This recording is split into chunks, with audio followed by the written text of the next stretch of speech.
আমাদের সবার জীবনের প্রথম ধাপ কোথায় শুরু হয়? যেখানে আমরা প্রথম অক্ষর শিখি, প্রথম বন্ধু পাই, সেই প্রাইমারি স্কুল থেকেই। তিনটি প্রতিষ্ঠান একসাথে, প্রাথমিক শিক্ষা, ইসলামিক শিক্ষা আর নামাজের স্থান, একজন মুসলমানের জীবনের প্রথম শিক্ষার ক্ষেত্রকে সত্যি অনন্য করে তুলেছে। আসসালামু আলাইকুম এভরিওয়ান।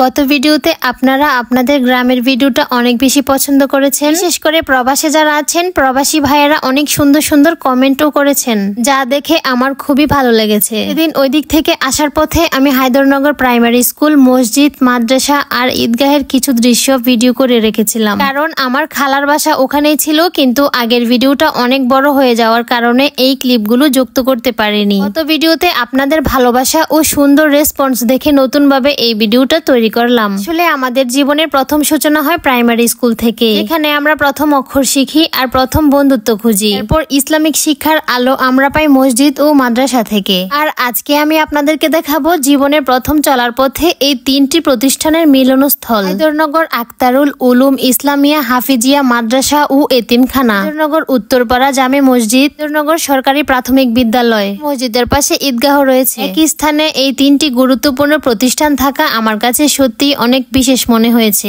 রয়েছে একটি বড় পুকুর, যেখানে এখন মাছ চাষ করা হয়। ছোট সময় দেখতাম মানুষজন এখান থেকে অজু করে নামাজ পড়তো। এখন তো অনেক বড় মসজিদ হয়েছে, অজু করার জন্য অজুখানা রয়েছে। ওই দৃশ্যগুলো এখনো মনে পড়ে। হায়দরনগরের স্কুল, মাদ্রাসা, এতিমখানা আর সুন্দর একটি মসজিদ, সব মিলিয়ে জায়গাটা অনেক সুন্দর। আমি ছোটবেলায় নানি বাড়ি গেলে এই স্কুলে 2-1 দিন ক্লাসও করেছিলাম। যে এই ভবনটা কিছু বছর হলো নতুন হয়েছে, আর এই পাশের ভবনটা ছিল অনেক আগের। আর এখনো মনে আছে, তখন এই ভবনটা টিন দিয়ে ঘেরা ছিল, আর এই নিচতলায় তখন ক্লাসরুম ছিল। কিন্তু এখন আধুনিক নতুন ভবন হয়েছে। মাদ্রাসাটিও আগে টিনের ছিল, এখন সেটিও সুন্দর বিল্ডিং এর রূপ নিয়েছে। মসজিদটাও মাশাআল্লাহ অনেক সুন্দরভাবে নির্মাণ করা হয়েছে। এই ভিডিওটি আপনাদের কাছে কেমন লেগেছে? আপনারা গত ভিডিওতে যেমন সুন্দর রেসপন্স দিয়েছেন, আশা করি এবারও জানাবেন কেমন লাগলো এই ভিডিওটা।